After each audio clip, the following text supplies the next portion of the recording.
I've decided to do a short video series about Blickensderfer typewriters, and more specifically finding one that you think you can restore or refurbish and service, and then getting into how to dismantle it, repair it, service it, and do whatever you need to do to make it functional and presentable.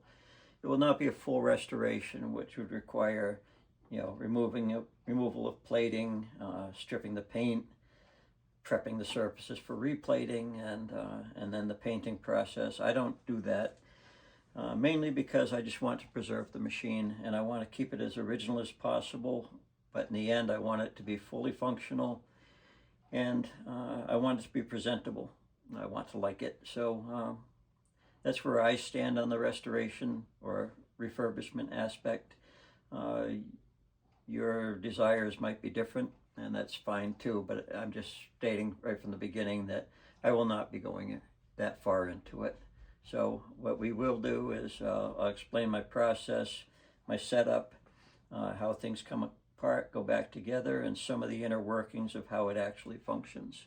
So in this video I'm going to cover basically finding it, choosing it, and then what you'll need to get started, and the very first prep work to do, basically using penetrating oil and whatever to allow that to sit so that you will be able to work on it.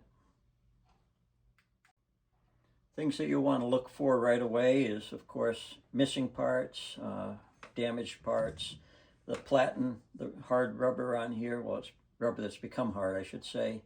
If that's chipped out or cracked, that's going to be an expensive repair, and you're going to have to probably have someone do that for you, send the platen out and have it restored. So I try to stay away from that. If you have a spare parts machine, of course, that has a decent platen, that becomes less of an issue. But especially if it's an unusual machine, you want to make sure it's all there. Earliest machines had different keys. This one is the middle. It's actually a third year, so it still has the celluloid keys, but they're not as rare as the earliest ones that have different characters in some of the keys, and they also are 12-sided. So these are just round and fairly easy to replace and universal.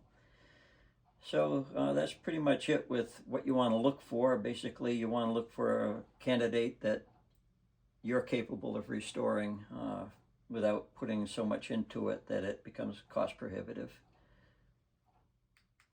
Once you receive your typewriter, you're going to want to check it over and make sure there's nothing that you weren't expecting.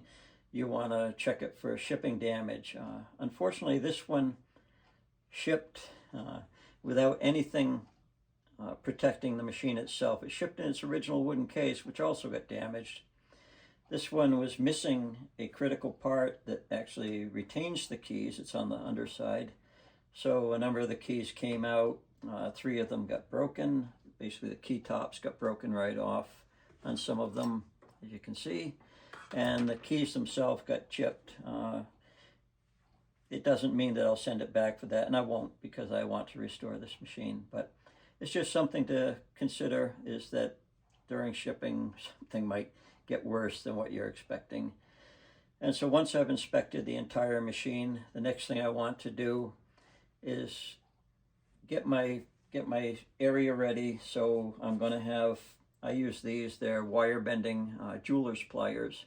I actually use it as a spanner for one part of the operation of removal and reassembly of one part, but I also use it in case I need more of these springs, which a bunch of these fell out on this one.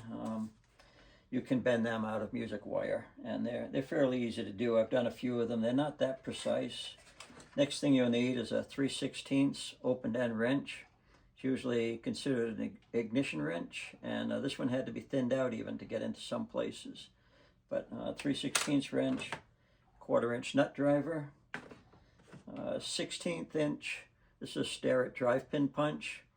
You don't completely need this, but if you're going to remove the roller and the frame, it's really good to have. They're about $15 from Starrett, which is top manufacturer. And I think that's $15 well spent, because it's much better than damaging the carriage. It's going to cost you a lot more than $15 to replace. And these are actually only about $20 too, so they're useful. Assortment of bladed screwdrivers. Everything on here, because of the ear of the machine, is going to be slotted. So you want good fitting screwdrivers, which will require a small assortment of them. And you'll also want to put some kind of thing like liquid wrench or any kind of penetrating oil onto the screws that you plan to remove. You want to do that and let it sit for a day or so you're not fighting with them. Last thing you want to do is either ruin the screw head so you can't remove it and you have to drill it out, which can cause damage to the castings or anything else if the drill walks. And you also don't want to break this head off the screw trying to force it too hard, and then you've got possibly a stuck thread down in there that you can't get out, or you'll have to replace the screw, which most of these screws were made actually at the Blickensderfer factory, and until World War II there were no standardized tolerances for screw threads, and some of the pitches even were different, so kind of difficult to find and replace, so you want to consider that too. So I'll go over removing the carriage, which is what I usually do first, because there are screws on here that I'm going to have to address, and also different areas, and it's nicer to have it off the machine when I do that. Removing the carriage is pretty straightforward and very easy on these machines. There's no spring pulling the carriage across with a cord or anything else like a lot of the early typewriters had. In this case, there's an escapement mechanism that actually is very ingenious that steps it across with a gear rack very precisely. And so removing the carriage itself is very easy. This is a Blickensderfer No.5, which just all it has is a thumb screw here in the end of the carriage. And you unscrew that, pull it out, put it someplace safe. I always keep a couple of small tubs here so I can keep my small parts in them so they're not spread out over the bench. I also got rid of everything that was laying here because I don't want to put anything down on something or damage it. And I don't want to lose it, and cluttered bench is always hard to work on. The screws has 3 positions, thumb screw does, and there's 3 positions on the base casting.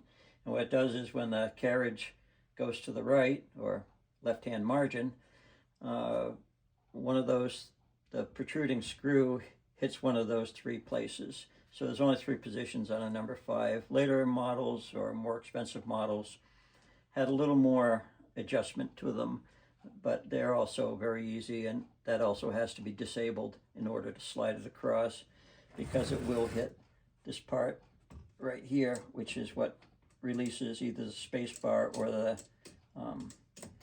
this release bail actuates to move the carriage. So all you do is either you press the space bar, which you can see this one's not even hooked up anymore.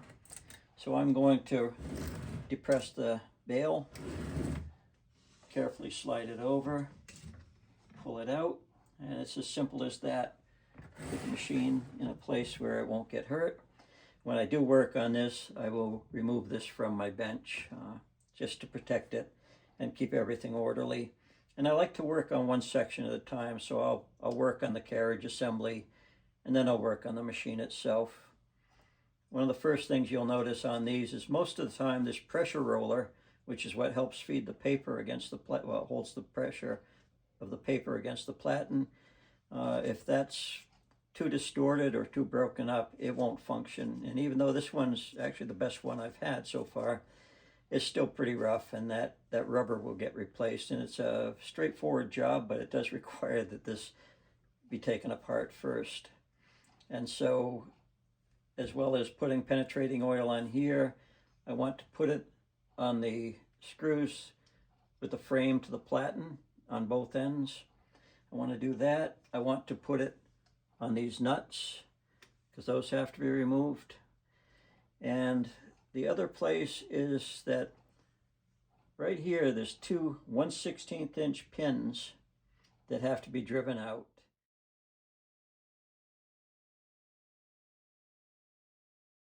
And in between here is the gap where I can get some penetrating oil in there. And I do that so that it's not taking corrosion and trying to drive it through that cast, well, the hole in the casting, because the corrosion makes it slightly larger, the oxidation layer, and it can actually crack the casting. So I try to get as much corrosion loose and flowing off of it as possible before pushing those out. So then I want it to sit there for a day or so and let the penetrating oil do its thing. One of the things that you want to be careful of is that these key tops on the earlier ones, like this one, this is 1896 or 1897, are made out of celluloid. It's an organic material. It's an early moldable plastic invented in the 1860s. It does not like penetrating oil. It doesn't like a lot of things. It needs to be able to breathe, so you don't want to seal it with anything. And the other thing is the type wheel itself is made out of vulcanized rubber. It's a hardened vulcanized rubber. Penetrating oil being petroleum product, it does not interact well with rubber, so you want to avoid getting it on there. You may have to apply some right here in the end, but there's a brass sleeve inside the type wheel.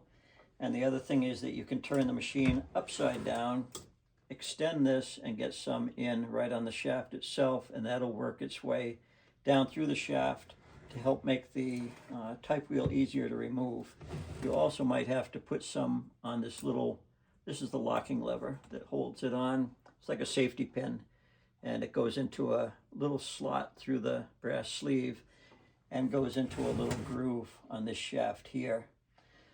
In order to get these off, sometimes or oftentimes there's dried ink, dried oil, anything can be in there. They get dirty. A little bit of oxidation in the brass will cause it to almost freeze up on there. It's easier to get the oil in from the bottom because it's generally cleaner on the bottom than it is at the top, where you have the groove and where it's been exposed to the atmosphere more, and it's exposed to the ink and the old oils and everything else. So that can be a job. I will address that in one of the upcoming videos. I think there'll be probably 4 or 5 videos. The first will concentrate on the carriage itself, and then the second will be removing the top frame, which almost never needs basically any adjustment, but it does need cleaning and lubrication. So that's a fairly simple task. And then we'll be removing the comb up front here, which guides the keys, and there's another one on top right here. Those will have to be removed. And then in this case, which is not always the case, I will remove this plate on the bottom. I'll remove all the keys and all the little springs that go to them, and remove the keys, clean everything, lube everything, make sure everything's functioning properly, and then I'll reassemble it. It's not as bad as it sounds. It's actually pretty straightforward. One of the keys to it is taking good pictures before you start, looking down, knowing where your keys are, so you get them back in the right place. And that's the same with anything I'm taking apart. I'll take good pictures, all views around the typewriter. I'll take pictures of this when I take this the bell off, and when I take the thumb wheel off. I'll take additional pictures every place, because I'll see where the little tiny washers and springs or anything else that might be in there go back. So basically being orderly and being safe. Always wear eye protection, of course. If you're using anything that requires ventilation, take that seriously. When you are forcing things, your tools, it's possible that your tool will break, can harm you, any blades, of course. So that's all just common sense and normal mechanics or working on anything, but I just wanted to call that out. So that's about it. You're going to want a nice area where it's nicest or best, in my opinion, if your area is clean. So if you do drop something, you have a good chance of finding it.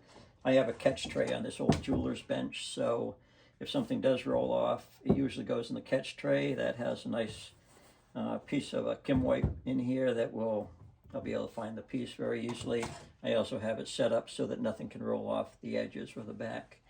And it's nice if you can stay organized and if you can leave your machine here and undisturbed while you're working on it, so that if you have to keep putting everything away, there's a good chance of losing something or getting confused as to where something goes. And the same with taking too much apart at once. So that pretty much covers the first day, I guess. And after that, we'll go into, probably tomorrow, I'll take the carriage apart. I'll put the machine someplace else where it won't get hurt. I'll service this, do that video, and then we'll remove the top frame, remove the keys, remove the combs, of course, first, remove the springs, lift all the keys out, do any cleaning and polishing. It's much easier when the keys aren't in there. And then there'll be the reassembly or repair of anything that's needed. So anyway, like I said, the end result is that they come out with a very presentable, nice antique Blickensderfer typewriter. They're quite ingenious. They only have about a quarter of the number of parts as their contemporaries did, so they're much nicer and easier to work on. They're very straightforward. Once you get them apart, once you understand them, it's not so bad. So anyway, that's it for today. I hope you'll continue to watch the rest of the series if you're interested in how these work, and if you're interested in how they come apart, and especially if you're planning to do this yourself. I hope you'll find this helpful. The other thing is, one last thing before I leave, is that there's a Blickensderfer Typewriter group on Facebook, and it's a very welcoming group. It's very friendly. There's loads of information, lots of people that are ready and eager to offer very good advice on purchasing and on repairing or restoring the machine itself. And the other thing is, there's a files section with what's called BHMs in there, and Blickensderfer help moments, and they're full of specifications, basically tutorials in written form, all kinds of information in there that will help you along your journey. So anyway, we'll resume tomorrow. Thank you.